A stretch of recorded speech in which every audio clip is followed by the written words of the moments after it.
Have you ever wondered whether this emptiness you feel might have nothing to do with the fact that you lack a partner, but rather with the fact that you have abandoned yourself for years?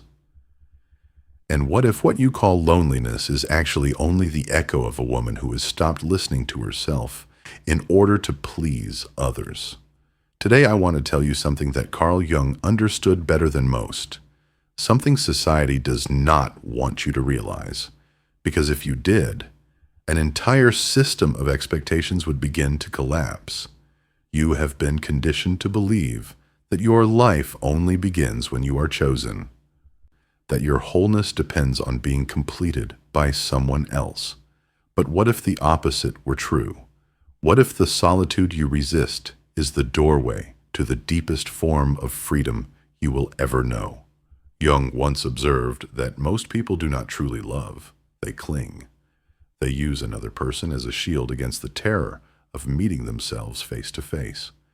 And for women raised in cultures where value is tied to desirability, this clinging becomes the norm.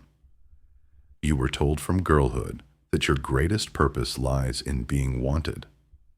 Slowly, without realizing it, you learned the art of disappearance. You learned to silence your needs in order to protect the bond, to erase your dreams so that they would not disturb the fragile balance of a shared life. You called it love. You called it compromise. But deep inside, it was the beginning of your own vanishing. No one explained to you the cost of this bargain. No one told you that every time you suppress your voice to avoid conflict, you are burying yourself alive. No one told you that when you hide the sharp edges of your essence, when you dim your own light so that someone else does not feel blinded, you are slowly teaching yourself to disappear. What you were really sacrificing was not comfort or ego. It was the core of who you are. Jung believed that some journeys require silence, solitude, and even sacrifice, but not the sacrifice of your soul, rather the sacrifice of fear. Fear of being misunderstood. Fear of being called selfish just because you chose yourself. Fear of realizing that you, as you are, may actually be enough. And somewhere within you, even as you listen to these words now, you can feel it. The stirring of a part of you that has been neglected, waiting for you to return. This version of you does not beg for validation, does not compromise her essence to hold on to love, does not collapse in solitude. She knows how to stand alone. She remembers who she was before she was told to disappear. The question is, do you dare to meet her? Because the moment you choose to face her, your entire relationship with yourself changes. For the first time, you begin to realize that the script society wrote for you, school, work, marriage, children, growing old together, was never yours to begin with. It was an invisible program handed to you at birth. It looks safe. It looks familiar. But did anyone ever ask if this is really the life you wanted? Or were you only ever allowed to imagine the version that kept you small, predictable, and easy to control? Jung understood that following someone else's script is a quiet form of self-destruction. You may survive, yes, but you will not live. You exist as a shadow, carefully shaped for outside approval, while your true soul waits for its turn. And as women, we were told this sacrifice is noble.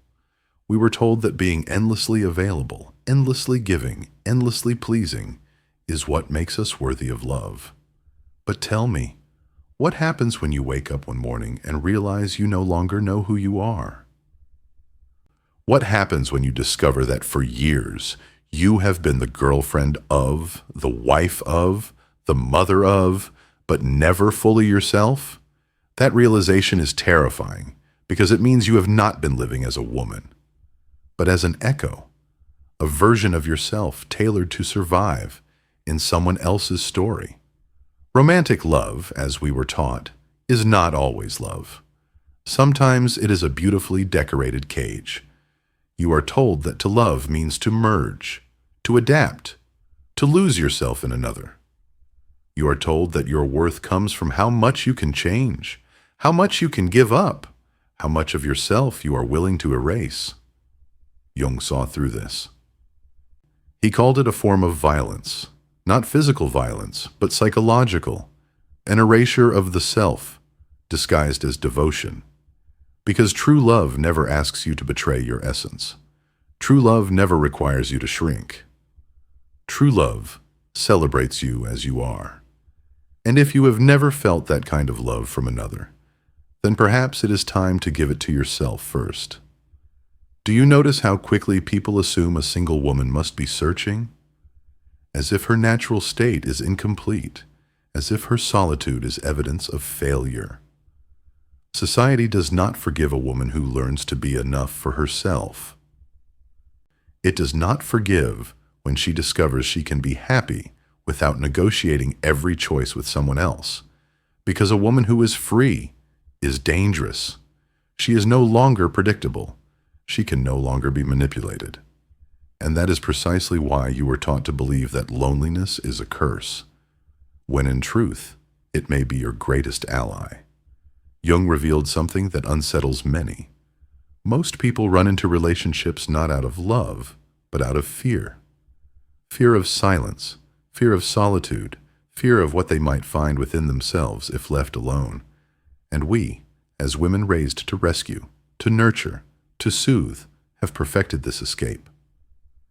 We learned to be the emotional home for others, but no one taught us how to be a home for ourselves. No one told us that the most vital relationship we will ever have is not with a partner, but with our own soul. Until you learn not to abandon yourself, every relationship you enter will be built on fear. Every choice you make will be filtered through the terror of being alone. This is why so many women silence their intuition. How many times have you bitten your tongue because your truth didn't match what your partner wanted to hear? How many times have you ignored that stabbing in your chest, the one that told you this is not right, because you were afraid of ending up alone? The truth is, loneliness is not your enemy.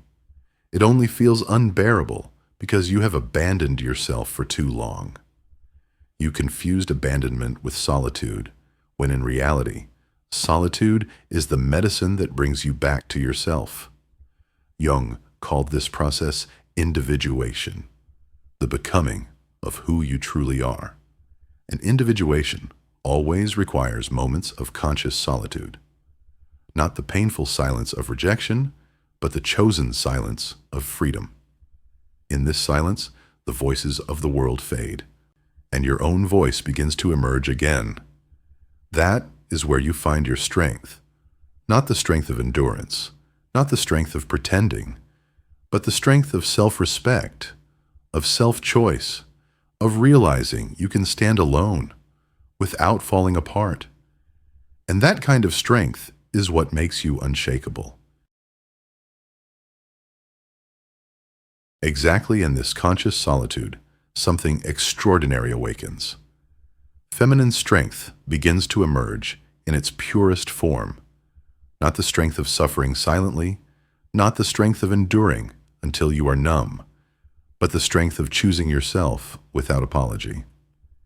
It is the kind of power that does not need external permission to exist. The woman who learns to be alone discovers she does not need completion from another. She shares from her wholeness. She does not look for a savior. She seeks to be seen as she truly is. She does not want a better half because she knows she is already whole. And such a woman is dangerous to a world built on dependence because she cannot be controlled. This is why society has worked so hard to convince you that solitude is your enemy. They told you that being single means being broken. They whispered that without a partner, you will die alone, miserable, forgotten. But here is the secret Jung knew. The difference between a woman who chooses solitude and a woman who clings to a relationship out of fear is the difference between truth and betrayal. One has learned to trust herself. The other has learned to abandon herself. And every time you silence your desires to avoid conflict, every time you shrink yourself so someone else feels bigger, every time you call it compromise while secretly erasing yourself, you're committing emotional suicide. You may name it love, but it is not love. Love never requires your disappearance. True love does not demand that you dim your light to protect someone else's insecurity. True love does not require you to pretend you are not in pain just to maintain harmony. True love sees you in your fullness and honors it. But if you have not yet encountered that kind of love, it may be because life is first inviting you to create it within yourself. Being alone is not a punishment, it is the classroom where you finally learn your own worth. Not the worth defined by how well you can serve, how well you can soothe, how well you can be chosen, but the worth of existing as a complete being who does not need outside approval to feel whole. Jung once said, "Only when you stop looking outside for what you must find inside can you truly begin to live." And for women, this means dismantling decades of conditioning that told us our value depends on whether someone wants us. Have you ever noticed how fear grips you when you imagine being old and alone? That panic was planted in you by a system that profits from your insecurity. But what if the opposite were true? What if a woman who chooses her own company over shallow connections is actually the most successful of all? Because success is not measured by how many people want to stay with you. Success is measured by how deeply you can stay with yourself. Think about that for a moment. The courage to build a life so authentic, so alive, so deeply rooted in truth that you no longer need to chase approval. This is real freedom. It is not about how many people desire you. It is about whether you desire the life you have built. And when a woman learns to be alone without breaking down, when she learns to enjoy her own company, when she builds a life that feels like home to her soul, she becomes untouchable. She becomes something the world cannot categorize, a free woman. And a free woman is both breathtaking and terrifying because she cannot be controlled, manipulated, or convinced to settle for less than she deserves. But let's be honest, most of us were never taught this. Instead, we were trained to be caretakers. Misunderstood motherhood shaped us into women who mothered everyone but ourselves. We poured our energy into others, gave endlessly, suppressed our exhaustion, and swallowed our pain, because we thought love required sacrifice. Jung saw the danger in this. He knew that when a woman constantly abandons herself in the name of care, she not only destroys herself, but also teaches others that her needs do not matter. This is not love. This is self-erasure, disguised as devotion. Being alone strips away these illusions. It forces you to face the uncomfortable truth. You may have lived as a stranger to yourself for years. You became an expert at managing the moods of others, at predicting their needs, at giving endlessly. But what about you? Who taught you to listen inward? Who told you that you could be your own sanctuary? No one. And so you forgot. But solitude, conscious, chosen solitude, becomes the sacred space where you return to yourself. It is not isolation, not rejection, but a deliberate return to your own center. A place where you hear your voice without interference, where you feel your emotions without needing to minimize them for someone else's comfort, where you can finally be radically honest without fear of judgment. This process is not easy. Jung compared it to awakening from a dream, only to realize you had been living someone else's life. It is painful because it demands that you face all the times you betrayed yourself, all the yeses you gave when you meant no, all the moments you dimmed your light so that others could shine. You grieve the version of yourself you thought you had to be, the always pleasing, always adaptable, always gentle woman. And in that grief, something extraordinary is born. The woman you truly are. Not the version shaped for consumption, not the predictable caregiver, but the raw, authentic, unapologetic self. The one with opinions, desires, boundaries, and an unshakable voice. This woman frightens those who benefited from your silence. She unsettles those who were accustomed to your endless compliance, because a woman who has chosen herself can no longer be taken for granted. She does not settle for emotional crumbs. She does not fear being alone again. And that is her real power, the ability to stand rooted in her worth, unafraid of judgment, unwilling to betray herself ever again. Too many women stay in relationships because they fear loneliness more than they fear losing themselves. They accept toxic company over peaceful solitude. They prefer to be half of something dysfunctional rather than whole by themselves. Jung called this living in the shadow of others. But the truth is, you were never meant to be a shadow.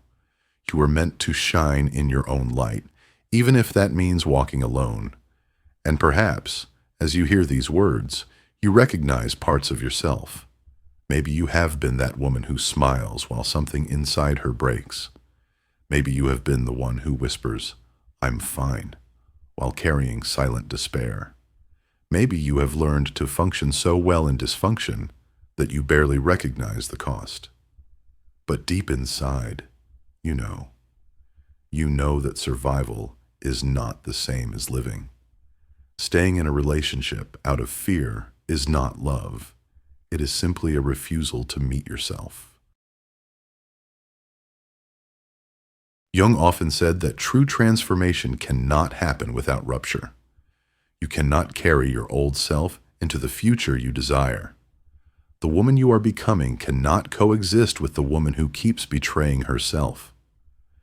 This is why so many of us reach a breaking point, a moment where we realize that to keep living as we are is to slowly die. Choosing yourself sometimes feels like a betrayal of others, but in reality, it is the first act of loyalty to your own soul. And yes, it comes with a cost. The people who were comfortable with your silence will accuse you of changing, of becoming selfish, of no longer being the woman they could mold. But they are right. You are no longer that woman. You have become something far more dangerous, a woman who knows herself. Being alone hands you back an authority you may not even remember you lost. The authority to decide what you want to feel, what you want to create, what you want to give your heart to. The authority to say no without guilt, to choose your own company without apology, to define success not by how well you fit into someone else's plan, but by how true you remain to your own essence. This authority unsettles the world because it cannot be controlled. And that is why women who step into it are often accused of arrogance, of coldness, of selfishness. But in truth, it is not arrogance. It is sovereignty. It is a woman finally refusing to apologize for existing on her own terms. How many times have you heard it? You've changed. You're not the same anymore. These words are often spoken like accusations, but they are proof that you are growing. They are proof that you are no longer betraying yourself in the name of love or harmony. They are proof that you have stopped playing the role of the endlessly accommodating woman. You have stopped silencing your truth. You have stopped disappearing. You have started to live. And with that shift, you no longer attract relationships that feed on your weakness. You attract connections that resonate with your strength. You no longer search for someone to complete you. You allow space only for those who can celebrate your wholeness. You no longer fear solitude because you have discovered the deepest secret of all. With yourself, you are never truly alone. Jung knew that genuine growth is always a lonely process. It cannot be outsourced, cannot be achieved through another, cannot be softened by constant companionship. It demands silence, raw introspection, and a level of honesty with yourself that few dare to face. And that is why relationships, no matter how loving, can sometimes become obstacles. Too many voices, too many expectations, too much explaining and adjusting. Growth requires you to sit in the fire of your own becoming, to allow the noise to fall away until only your soul remains. Have you noticed that your deepest insights arrive when you are alone? That your truest clarity surfaces in silence when no one is watching, when you are no longer dimming yourself to make others comfortable? That is no accident. Your mind needs space to be dangerous, to wander, to imagine, to create without permission. History remembers the people who understood this. Einstein did not discover his theories while moderating family arguments. Virginia Woolf did not write masterpieces while shrinking herself into someone else's comfort. Frida Kahlo did not paint her deepest truths after asking if they were acceptable. They all knew that some creations, some revelations, require solitude, protected space free of interference. Because real creativity, like real growth, is untamed. It does not fit neatly into ordinary relationships, and the woman who embraces solitude becomes a vessel for this raw, unfiltered truth. She no longer interrupts her own becoming just to soothe another's insecurity or explain herself endlessly. She learns to give herself permission. Yes, solitude has its cost. There are no romantic dinners waiting in the living room, no shared Sunday plans, no constant affirmations from someone else's gaze. To many, you may appear eccentric, distant, cold, but in exchange, you gain something far more precious: the freedom to think and feel without censorship, to live without apology, to walk as far as your soul dares to go. This is the kind of freedom most people secretly desire, but are too afraid to claim, because it comes without guarantees, without applause, without safety nets. It is not the edited version of freedom with soft music and approval. It is raw, unpredictable, often lonely, and yet it is the only kind of freedom that is real. At some point, every woman reaches the crossroads where she must decide, who does my life belong to? Not in theory, not in slogans, but in practice. You can say you are free, but if every decision you make is filtered through the fear of judgment, rejection, or loneliness, then your life still belongs to others. Choosing yourself is not simply courageous, it is radical. It is rebellion. It is war against the forces that have shaped you into something smaller than you were meant to be. Jung understood this. He knew that the moment a woman places herself at the center of her own life, everything built on her compliance begins to crumble. People leave, plans dissolve, identities you once clung to fall away. What remains is you, raw, unmasked, whole. Most will not take this path. They will retreat to the comfort of predictability, to lukewarm relationships and routines that do not challenge them. They will call it peace, but deep down they will know it is surrender. But for those who continue, for those who dare to betray the expectations that never belong to them, there is something greater. There is the life that does not fit into anyone's template, the life that cannot be tamed by culture or fear. Jung said, "Become who you are." But no one tells you how brutal that process can be, because to be who you truly are means to give up the safety of being who others approve of. It means facing the accusations of selfishness, enduring the loneliness of walking alone, and choosing yourself anyway. And here is the truth. Selfishness is not choosing yourself. Selfishness is demanding that others betray themselves to keep you comfortable. The woman who chooses herself is not selfish. She is sovereign. She no longer waits to be rescued. She no longer blames others for her unhappiness. She no longer apologizes for her desires. She is enough for herself. And this terrifies people, because a woman who is enough cannot be bent. She does not need to please to belong. She does not need to dim her intensity to be accepted. She does not need to cling to the illusion of love to avoid her own silence. She is free. And in a world built on emotional dependency, a free woman is the most dangerous force of all. The fact that you are still here, listening, means something. It means that a part of you already knew the truth, even before these words reached you. Somewhere deep inside, you have felt the restlessness, the whisper that the life you were promised, wrapped in rings and rituals and fragile stability, was not the life your soul was craving. Maybe you tried it. Maybe you are still trying. But no matter how carefully you followed the script, something inside you refuses to be quiet. And that voice is not calling you to find someone. It is calling you to become someone. Someone who does not need validation to breathe. Someone who can stand alone without collapsing. Someone who builds a life not to be accepted, but to be real. Jung once said, "Whoever has a why can bear almost any how." And your why does not come from outside of you. It is born in silence, in the moments when you dare to put the world on mute and finally listen to your own heartbeat. But finding that why requires courage, the courage to let go, the courage to disappoint, the courage to walk away from the comforts that numbed you into forgetting yourself. The world will never ask you to be free.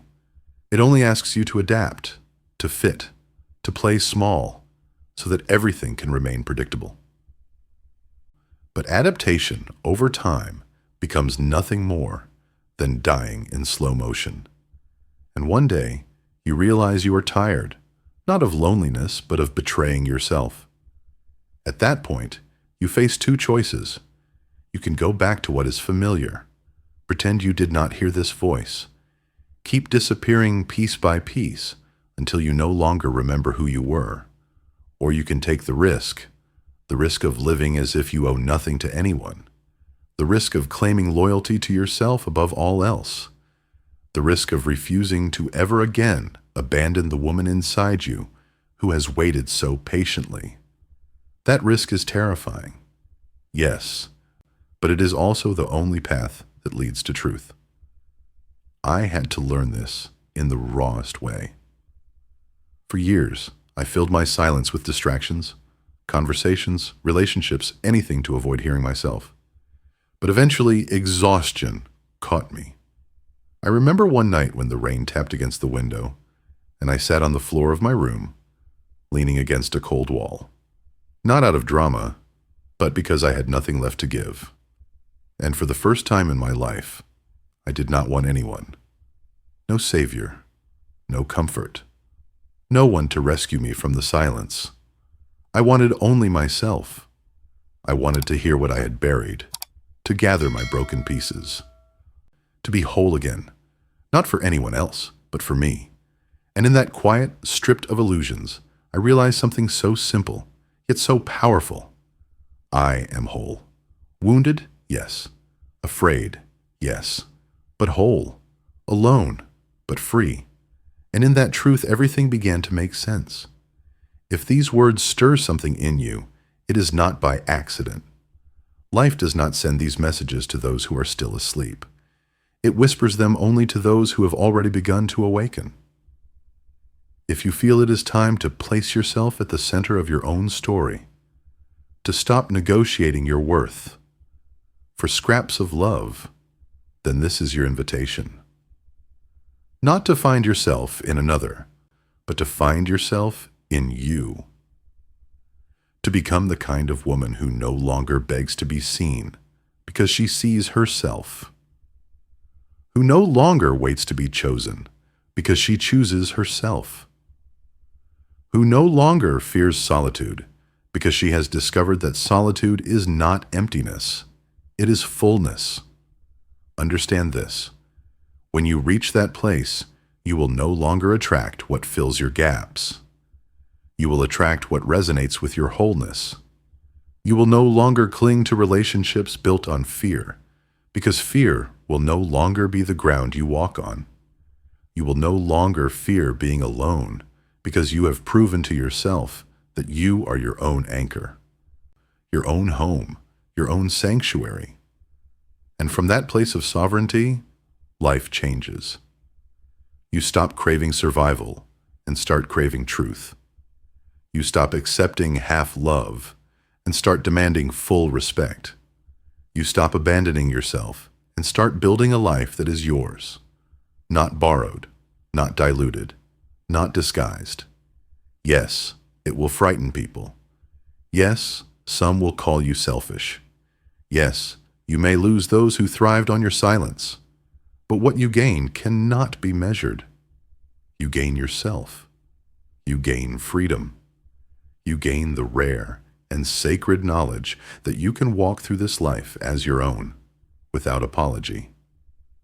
And when you finally stand in that space, unbroken, unbent, unapologetic, you become untouchable. Not because you do not need others, but because you no longer need to betray yourself to keep them. So ask yourself now, do you want to return to the safety of disappearing? Or do you want to risk everything to be whole?